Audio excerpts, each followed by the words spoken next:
Coastguard is urging people to dial 999 when we're in trouble by the water, as nearly half of us don't know that we should. Well, let's speak to Edward Salt, who's by the River Itchen in Southampton this evening. And Ed, with more stormy weather is expected, it's an important number to know.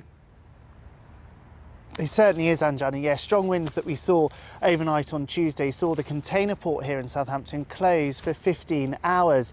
And on the Isle of Wight, gusts of up to 82 miles an hour were recorded at the Needles. Now, last year, the Coastguard made 7,000 rescues out of a total of 22,000 incidents that they were called to. That's nationally. But tonight, it seems that too many of us don't actually realise the Coastguard is an emergency service. We really should be calling 999 if we get into trouble on or near the water. Tonight, by launching this campaign, they really hope that they can get their message across.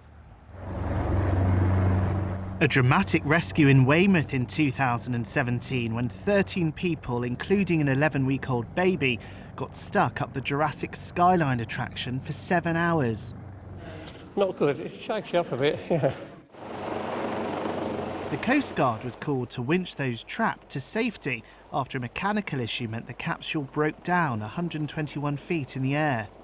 But it seems well over half of us in the region have no idea at all that it's the Coastguard we need to call if we get into trouble on or near the water. It is a little bit of a surprise. I think the more we educate, the better that will become. And the tide, it cut me off. So I panicked. Now the Maritime and Coastguard Agency have launched this campaign to get the message out there. Coastguard. It will cut out any kind of delay. So if you go to the police, then they will have to hand it to us because the police can't task lifeboats, for instance, or they can't task the Coastguard rescue teams.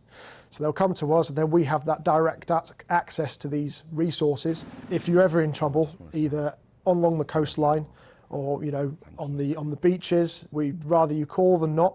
In an emergency at the coast, call 999 and ask for the Coastguard. And by doing that, the Coastguard says countless lives around the south coast can be saved. Edward Salt, BBC South Today.